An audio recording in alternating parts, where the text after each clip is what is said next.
Hello everyone welcome back to my channel. ಎಲ್ಲರಿಗೂ ನಮಸ್ಕಾರ. ಇದು ನವರಾತ್ರಿ ಹಬ್ಬದ 2ನೇ ದಿನದ ಬ್ಲಾಗು. ಅಂದರೆ ಇವತ್ತು ಬಂದು ನಾವು ಪೂಜೆ ಮಾಡೋದು ಬ್ರಹ್ಮಚಾರಿಣಿ ದೇವಿಗೆ. ಇವತ್ತು ನಾವು ಹಾಕುವಂಥ ಬಟ್ಟೆ ಕಲರ್ ಬಂದುಬಿಟ್ಟು ರೆಡ್ ಕಲರು. ಹಾಗೆ ದೇವರಿಗೆ ನೈವೇದ್ಯವಾಗಿ ಇಡಬೇಕಂಥದ್ದು ಪುಳಿಯೋಗರೆ ಅಥವಾ ಪುಳಿಯೋರ ಸಿಂಪಲ್ಲಾಗಿ ಮಾಡ್ಕೊತೀವಲ್ಲ. ಚಿತ್ರಾನ್ನ ಬೇಕಾದ್ರೂ ಮಾಡ್ಬೋದು.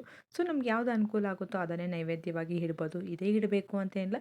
ಬಟ್ ಒಂದೊಂದು ದಿನ ಒಂದೊಂದು ಥರದ್ದು ಒಂದೊಂದು ದೇವಿಗೆ ಆರಾಧನೆ ಮಾಡಬೇಕಾದ್ರೆ ಒಂದೊಂದು ಥರ ಪ್ರಸಿದ್ಧವಾದಂಥ ನೈವೇದ್ಯಗಳಿದೆ. ಅದನ್ನೇ ಮಾಡೋದು ತುಂಬ ಶ್ರೇಷ್ಠ ಅಂತ ಅಷ್ಟೇ. ಇನ್ನು ಬೆಳಿಗ್ಗೆನೇ ಕ್ಲೀನಿಂಗ್ ಎಲ್ಲ ಮುಗಿಸ್ಕೊಂಡು ನಾನು ರೆಡಿಯಾಗಿ ಇವಾಗ ಸ್ಟವ್ಗೆ ಪೂಜೆ ಮಾಡ್ಕೊತೀನಿ. ಯಾಕಂದರೆ ಮೊದಲಿಗೆ ನೈವೇದ್ಯ ಮಾಡಿಕ್ಬಿಡೋಣ, ಆಮೇಲೆ ನಮಗೆ ಬ್ರೇಕ್ಫಾಸ್ಟಿಗೆ ಏನು ಬೇಕೋ ಅದನ್ನು ಮಾಡಿಟ್ಕೊಳ್ಳೋಣ ಅಂತ. ಸೊ ಹಾಗೆ ಇವತ್ತಿನ ಬ್ರೇಕ್ಫಾಸ್ಟ್ ಒಂದು ದೋಸೆ ಮಾಡ್ಕೊತಿದ್ದೀನಿ ನೈವೇದ್ಯ ಮಾಡ್ಕೊಳ್ಳಿಕ್ಕೆ.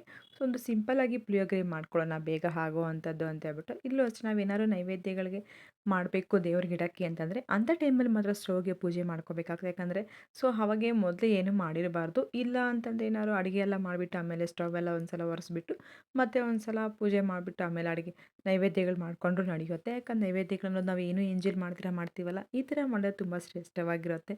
ಸೊ ಒಂದು ಕಡೆ ಅನ್ನಕ್ಕೂ ಹಿಟ್ಟೆ ಪುಳಿಯೋಗರೆ ಮಾಡ್ಕೊಳ್ಳಿಕ್ಕೆ ಅನ್ನ ಆಗೋಷ್ಟೊತ್ತಿಗೆ ಈಗ ನಾನು ದೇವ್ರ ಮನೆಯಲ್ಲಿ ಇನ್ನು ಹೊಸ್ಲೆಲ್ಲ ಇಲ್ಲೂ ಸ್ವಲ್ಪ ಅರಿಶಿನ ಹಚ್ಚಿಬಿಟ್ಟು ಎಲ್ಲ ರಂಗೋಲಿ ಬಿಡಿಸಿ ಇಲ್ಲಿ ಸ್ವಚ್ಛ ಮಾಡಿಕೊಂಡ್ರೆ ಸೊ ಒಂದೊಂದು ಕೆಲಸನೂ ಬೇಗ ಆಗ್ತಿದ್ರೆ ನಾನು ಸ್ವಲ್ಪ ಬೇಗ ಪೂಜೆ ಮಾಡ್ಕೊಳ್ಳೋಕ್ಕಾಗುತ್ತೆ. ಆದ್ರೂ ಎಷ್ಟೇ ಬೇಗ ಅಂತಂದ್ರೆ ಇವಾಗ ಈ ವರ್ಷ ಅಂತೂ ನನಗೆ 10 ಗಂಟೆ ಆಗಲೇ ಬಿಡುತ್ತೆ. ಯಾಕಂದರೆ ಲಾಸ್ಟ್ ಇಯರ್ ನನ್ನ ಮಗಳು ಸ್ಕೂಲ್ಗೆ ಹೋಗ್ತಿರ್ಲಿಲ್ಲ. ಸೊ ಅವಾಗ ನನಗೆ ಬೆಳಿಗ್ಗೆನೇ ಎದ್ದು ಮಾಡ್ಕೊತಿದ್ದೆ. ಬಟ್ ಈ ವರ್ಷ ನನ್ನ ಮಗಳು ಸ್ಕೂಲ್ಗೆ ಹೋಗೋದ್ರಿಂದ ಅವಳನ್ನ ಮೊದಲು ಕಳಿಸ್ಬಿಟ್ಟು ಆಮೇಲೆ ನಾನು ನಿಧಾನಕ್ಕೆ ಮಾಡ್ಕೊತೆ. ಯಾಕಂದರೆ ನಾವು ಅವಳಿಗೆ ತಿಂಡಿ ತಿನ್ನಿಸ್ಬೇಕು, ರೆಡಿ ಮಾಡಿಸ್ಬೇಕು, ಗಡಿಬಿಡಿ ಯಾಕೆ ಮಾಡ್ಕೊಳ್ಳೋದು ಪೂಜೆ ಅಂತ ಹೇಳ್ಬಿಟ್ಟು ನೈವೇದ್ಯ ಎಲ್ಲ ಮಾಡಿಕ್ಬಿಟ್ಟು ಆಮೇಲೆ ನಮಗೂ ಬೆಳಿಗ್ಗೆ ತಿಂಡಿಗೆಲ್ಲ ರೆಡಿ ಮಾಡಿಕ್ಬಿಟ್ಟು ಆಮೇಲೆ ನಾನು ನೆಮ್ಮದಿಯಾಗಿ ಪೂಜೆ ಮಾಡ್ಕೊತೀನಿ ಅವಳು ಸ್ಕೂಲ್ಗೆ ಹೋದ್ಮೇಲೆ. ಸೊ ಈ ಥರ ಮಾಡಿಕೊಂಡ್ರೆ ನಮಗೆ ನೆಮ್ಮದಿಯಿಂದ ಪೂಜೆ ಮಾಡ್ಕೊಳ್ಳೋಕ್ಕೂ ಅನುಕೂಲ ಆಗುತ್ತೆ.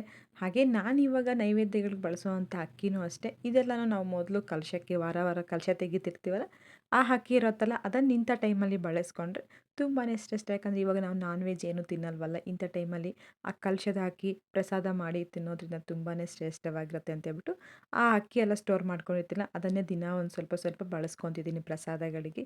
ಹಾಗೆ ಇನ್ನು ಇಲ್ಲೆಲ್ಲ ಪೂಜೆ ಇಲ್ಲೆಲ್ಲ ರಂಗೋಲಿ ಬಿಡಿಸ್ಕೊಂಡು ಇಲ್ಲೂ ಸ್ವಲ್ಪ ರೆಡಿ ಮಾಡಿಕೊಂಡು ದೇವ್ರ ಮನೆ ಎಲ್ಲ ಕ್ಲೀನ್ ಮಾಡಿಕೊಂಡು ಇಲ್ಲೂ ಎಲ್ಲ ಹೂವು ಎಲ್ಲ ಇಕ್ಬಿಟ್ಟು ರೆಡಿ ಮಾಡಿಕೊಂಡೆ. ಸೊ ಅಷ್ಟೊತ್ತಿಗೆ ಅನ್ನ ಆಗಿತ್ತು. ಇವಾಗ ಒಂದು ಸಿಂಪಲ್ಲಾಗಿ ಪುಳಿಯೋಗರೆ ಗೊಜ್ಜನ್ನ ಮಾಡ್ಕೊತಿದ್ದೀನಿ. ಇದಂತೂ ಬೇಗನೆ ಆಗಿಬಿಡತ್ತೆ. ಇನ್ನು ಅಂದರೆ ನಾರ್ಮಲ್ ಪುಳಿಯೋಗರೆ ಗೊಜ್ಜಿಗಿಂತ ಇದು ಸ್ವಲ್ಪ ಪ್ರೊಸೆಸ್ ಬೇಗನೆ ಆಗಿಬಿಡುತ್ತೆ. ಸೊ ಇದನ್ನು ನಾವು ಪುಳಿಯೋಗರೆನ ಯಾವ ಥರ ಬೇಕಿದ್ರೂ ಮಾಡ್ಬೋದು. ಇದಂತೂ ತುಂಬ ಸಿಂಪಲ್ಲಾಗಿಯೇ ಬೇಗನೆ ಆಗಿಬಿಡುತ್ತೆ. ಜಸ್ಟ್ ಒಂದು 5 ನಿಮಿಷಕ್ಕೆಲ್ಲ ರೆಡಿ ಮಾಡ್ಕೊಂಬಿಡೋದು. ಒಂದು ಕಡೆಯನ್ನು ಹುಣಸೆಹಣ್ಣು ಒಂದು ಹಿಡಿಯಷ್ಟು ನೆನೆ ಹಾಕ್ಕೊಂಡಿದ್ದೀನಿ. ಸೊ ಈ ಗೊಜ್ಜು ಪ್ರಿಪೇರ್ ಮಾಡ್ಕೊಳ್ಳಿಕ್ಕೆ ಪೌಡರ್ನ ಮಾಡೋಷ್ಟೊತ್ತಿಗೆ ಹುಣಸೆಹಣ್ಣು ನೆಂದಿರುತ್ತೆ. ಇದಕ್ಕೆ ಉದ್ದಿನಬೇಳೆ ಹಾಗೆ ಕಡಲೆಬೇಳೆ ಎಲ್ಲನೂ 2 ಸ್ಪೂನ್ ತೊಗೊಂಡಿದ್ದೀನಿ. ಹಾಗೆ ಇದಕ್ಕೆ ಧನಿಯಾ, 1 ಸ್ಪೂನಷ್ಟು ಜೀರಿಗೆ, ಒಂದು ಅರ್ಧ ಸ್ಪೂನಷ್ಟು ಕಾಳು ಮೆಣಸನ್ನ ಸೇರಿಸ್ಕೊಂಬಿಟ್ಟು ಇದೆಲ್ಲ ಸ್ವಲ್ಪ ಡ್ರೈ ರೋಸ್ಟ್ ಮಾಡ್ಕೋಬೇಕು. ಆಮೇಲೆ ಇದಕ್ಕೇನೆ ಸ್ವಲ್ಪ ಎಳ್ಳು, ಮೆಂತ್ಯ ಸೇರಿಸ್ಕೊಂಬಿಟ್ಟು ಹಾಗೆ ಸ್ವಲ್ಪ ಸಾಸಿವೆನೂ ಸೇರಿಸ್ಕೊಂಬಿಟ್ಟು ಇದನ್ನು ಸ್ವಲ್ಪ ಡ್ರೈ ರೋಸ್ಟು ಮಾಡ್ಕೊತೀನಿ. ಸೊ ಇದು ಸಿಂಪಲ್ಲಾಗಿ ಆಗಿರುತ್ತೆ. ನಾರ್ಮಲ್ ಪುಳಿಯೋಗರೆ ನಾವು ಪೌಡರ್ ಮಾಡ್ಕೋಬೇಕು ಅಂದಾಗ ಅದಕ್ಕೆಲ್ಲ ಸ್ವಲ್ಪ ಗಸಗಸೆ, ಒಣ ಕೊಬ್ಬರಿ ಎಲ್ಲ ಜಾಸ್ತಿನೇ ಹಾಕ್ಕೊಂಡು ಮಾಡ್ಕೊತೀವಿ. ಬಟ್ ಈ ಥರ ಮಾಡ್ಕೊಂಡ್ರೆ ಸಿಂಪಲ್ಲಾಗಿ ಆಗಿರುತ್ತೆ. ಇದು ಸ್ವಲ್ಪ ಗೊಜ್ಜೂ ಅಷ್ಟೇ ಜಾಸ್ತಿ ದಿನ ಸ್ಟೋರ್ ಮಾಡ್ಕೋಬೋದು. ಸ್ವಲ್ಪ ಹುಳಿ ಜಾಸ್ತಿ ಹಾಕ್ಕೊಂಬಿಟ್ರೆ ಆರಾಮಾಗಿ ಫ್ರಿಜ್ಜಲ್ಲೇ 1 ಮಂತ್ ಅಷ್ಟು ಸ್ಟೋರ್ ಮಾಡ್ಕೋಬೋದು. ಈ ಪೌಡರ್ ಏನಾದ್ರು ಸ್ವಲ್ಪ ಜಾಸ್ತಿ ಕ್ವಾಂಟಿಟಿಯಲ್ಲಿ ಮಾಡಿಕೊಂಡ್ರೆ ಈ ಪೌಡರು ಸಹ ಒಂದು ಏರ್ಟೈಟ್ ಕಂಟೈನರ್ಗೆ ಹಾಕ್ಕೊಂಬಿಟ್ರೆ ನಮ್ಗೆ ಯಾವಾಗ ಬೇಕೋ ಅವಾಗ ಇನ್ಸ್ಟೆಂಟ್ ಪುಳಿಯೋಗರೆನ ಮಾಡ್ಕೋಬೋದು. ಸೊ ಇವಾಗ ಇದು ಒಣ ಕೊಬ್ಬರಿನೂ ಹಾಕಿಬಿಟ್ಟು ಅದನ್ನು ಸ್ವಲ್ಪ ಡ್ರೈ ರೋಸ್ಟ್ ಮಾಡ್ಕೊಂಡು ಇದಕ್ಕೆ ಬ್ಯಾಡಗಿ ಮೆಣಸಿನ್ಕಾಯಿ ಹಾಗೆ ಖಾರಕ್ಕೆ ಸ್ವಲ್ಪ ಗುಂಟೂರು ಮೆಣಸಿನ್ಕಾಯಿ ಹಾಕಿಬಿಟ್ಟು ಅದನ್ನು ಸಹ ಡ್ರೈ ರೋಸ್ಟ್ ಮಾಡಿಕೊಂಡು ಇದು ಸ್ವಲ್ಪ ತಣ್ಣಗಾಕೆ ಬಿಟ್ಬಿಡ್ತೀನಿ. ಇವಾಗ ಇದೆಲ್ಲ ತಣ್ಣಗಾದ್ಮೇಲೆ ಒಂದು ಮಿಕ್ಸಿ ಜಾರ್ಗೆ ಹಾಕ್ಕೊಂಬಿಟ್ಟು ಆ ಮೆಣಸಿನ್ಕಾಯಿ ಎಲ್ಲ ಮುರಿದಾಕ್ಕೊಂಬಿಟ್ಟು ಈ ಸ್ವಲ್ಪ ಫೈನ್ ಪೌಡರಾಗಿ ರೆಡಿ ಮಾಡ್ಕೊಂಬಿಟ್ರೆ ಸೊ ಇವಾಗ ಪೌಡರ್ ರೆಡಿ ಆಯಿತು. ಈ ಪೌಡರು ಅಷ್ಟೇ ಇವಾಗ ನಿಮಗೆ ಬೇಕಿದ್ರೆ ಈ ಪೌಡರ್ನ ಸ್ವಲ್ಪ ಹಿಂಗು ಹಾಕ್ಕೋಬೋದು, ಇಲ್ಲ ಅಂತಂದರೆ ಹಾಗೆ ಗ್ರೈಂಡ್ ಮಾಡ್ಕೋಬೋದು. ಸೊ ನಾವು ಈ ಥರ ಪೌಡರ್ ಮಾಡಿ ರೆಡಿ ಮಾಡಿಟ್ಕೊಂಬಿಟ್ಟು ಪ್ರೀಮಿಕ್ಸು ಬೇಗನೆ ಆಗಿಬಿಡುತ್ತೆ. ನಮ್ಗೆ ಯಾವಾಗನ ಪುಳಿಯೋಗರೆ ತಿನ್ನಬೇಕು ಅಂದಾಗ ಜಸ್ಟ್ ಒಗ್ಗರಣೆ ಮಾಡಿಕೊಂಡು ಆ ಥರನೂ ಮಾಡ್ಕೋಬೋದು. ಈಗ ಪೌಡರು ಸಹ ರೆಡಿ ಆಯ್ತಲ್ಲ, ಗೊಜ್ಜು ಮಾಡ್ಕೊಳ್ಳಿಕ್ಕೆ ಇಲ್ಲಿ ನಾನು ಒಂದು ಕಡಾಯಿಗೆ ಆಯಿಲ್ನ ಸೇರಿಸ್ಕೊಂಬಿಟ್ಟು ಮೊದಲಿಗೆ ಕಡಲೆ ಬೀಜನ ಫ್ರೈ ಮಾಡಿ ಎತ್ತಿಕ್ಕೊಬಿಡ್ತಿದ್ದೀನಿ.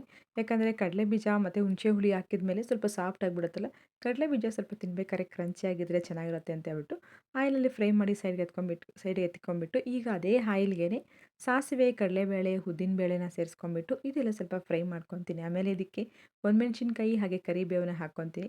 ಇಲ್ಲಿ ಬೇಕಿದ್ರೆ ಹಸಿಮೆಣ್ಸಿನ್ಕಾಯಿ ನಾನು ಈ ಒಗ್ಗರಣೆ ಟೈಮಲ್ಲಿ ಹಾಕಲ್ಲ, ಕೊನೆಯದಾಗಿ ಸ್ವಲ್ಪ ಹುಣಸೆ ಹುಳಿ ಹಾಕಿದ್ಮೇಲೆ ಕುದಿ ಬರುತ್ತಲ್ಲ ಅಂಥ ಟೈಮಲ್ಲಿ ಹಾಕ್ತೀನಿ.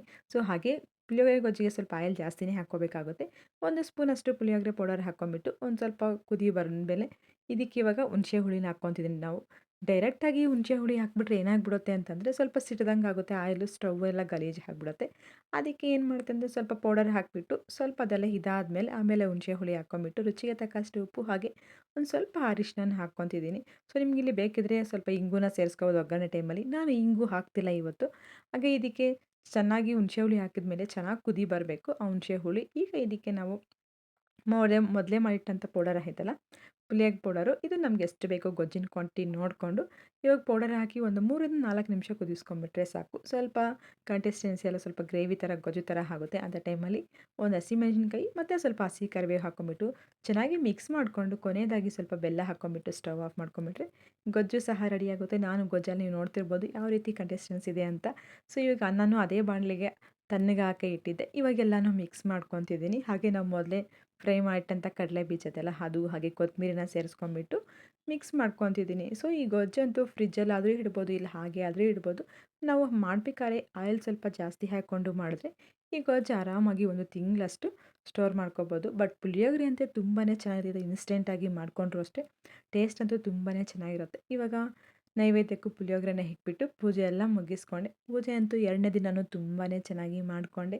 ಸೊ ಇವತ್ತು ನೆಮ್ಮದಿಯಾಗಿ ಪೂಜೆ ಎಲ್ಲ ಮುಗಿಸೋಷ್ಟೊತ್ತಿಗೆ 10:30 ಆಗೋಯಿತು. ಏನಂದರೆ ಬೆಳಿಗ್ಗೆನೇ ಮಾಡೋಕ್ಕೆ ಮಕ್ಳಿರೋದ್ರಿಂದ ಸ್ವಲ್ಪ ಕಷ್ಟನೇ ಆಗ್ಬಿಡುತ್ತೆ. ಯಾಕಂದರೆ ಅವರು ಸ್ಕೂಲ್ಗೆ ಹೋಗ್ತಿರ್ತಾರಲ್ಲ, ಮನೆಯಲ್ಲಿ ಆಫೀಸ್ಗೆ ಹೋಗ್ತಾರೆ. ಆಗಿರೋದನ್ನ ಬೆಳಿಗ್ಗೆ ಸ್ವಲ್ಪ ಕಷ್ಟ ಆಗುತ್ತೆ. ಬಟ್ ಅವರೆಲ್ಲರೂ ಹೋದ್ಮೇಲೆ ಈ ಥರ ನೆಮ್ಮದಿಯಾಗಿ ಮಾಡ್ಕೊತೀನಿ ಪೂಜೆ ಅಷ್ಟೇ. ಬಟ್ ಇವತ್ತಿನ ದಿನ 2ನೇ ದಿನ ಅಂತೂ ಬ್ರಹ್ಮಚಾರಿಣಿ ದೇವಿನ ತುಂಬಾ ಆರಾಧನೆ ಮಾಡಿಕೊಂಡು ತುಂಬಾ ಚೆನ್ನಾಗಿತ್ತು. ಹಾಗೆ ಇವತ್ತು ನಾವು ಬಳಸೋವಂಥ ಹೂವನೂ ಅಷ್ಟೇ ಆದಷ್ಟು ಎಲ್ಲ ಕೆಂಪು ಕಲರಲ್ಲೇ ಬಳಸಿದ್ರೆ ತುಂಬಾ ಒಳ್ಳೆಯದು. ನಾನಿವತ್ತು ಕೆಂಪು ರೋಸ್ ಬರ್ತಾವಲ್ಲ, ಚಿಕ್ಕ ಚಿಕ್ಕ ರೋಸ್ಗಳು ಬರ್ತಾವಲ್ಲ, ಅದನ್ನೇ ಇಟ್ಬಿಟ್ಟು ಪೂಜೆನ ಮುಗಿಸ್ಕೊಂಡು ಒಂದೊಂದು ದಿನ ಒಂದೊಂದು ಥರದ ಹೂವು ನಾವು ಬಟ್ಟೆ ಯಾವ ಥರ ಕಲರ್ ಹಾಕ್ತೀವೋ ಅದೇಂದರೆ ರೆಡ್ಡು ಆ ಥರ ಹಾಕ್ತೀವಲ್ಲ ಅದೇ ಥರ ಹೂವುಗಳು ಇಟ್ಟರೆ ತುಂಬಾ ಶ್ರೇಷ್ಠ. ನಾವು ಪೂಜೆ ಮಾಡಬೇಕಾದ್ರೂ ಅಷ್ಟೇ ಅದೇ ಕಲರ್ ಬಟ್ಟೆನ ಧರಿಸಿದ್ರೆ ಇನ್ನೂ ಶ್ರೇಷ್ಠವಾಗಿರುತ್ತೆ. ಸೊ ಹಾಗೆ ನಾವು ಪೂಜೆ ಮಾಡಿದುವಾಗ ದೇವ್ರಿಗೂ ಇಷ್ಟ ಆಗುತ್ತೆ. ನಾವು ಅದೇ ಥರ ಬಟ್ಟೆ ಒಂದೊಂದು ದಿನ ಒಂದೊಂದು ಕಲರ್ಗೆ ಪ್ರಸಿದ್ಧವಾಗಿದೆಯಲ್ಲ. ಸೊ ಇವತ್ತಂತೂ ರೆಡ್ಡು, ಹಾಗೆ ರೆಡ್ಡು ಹೂವದಿಂದನೇ ಪೂಜೆ ಮಾಡಬೇಕಾಗುತ್ತೆ. ಸೊ 2ನೇ ದಿನ ಅಂತೂ ತುಂಬ ಚೆನ್ನಾಗಿ ಪೂಜೆ ಆಯಿತು.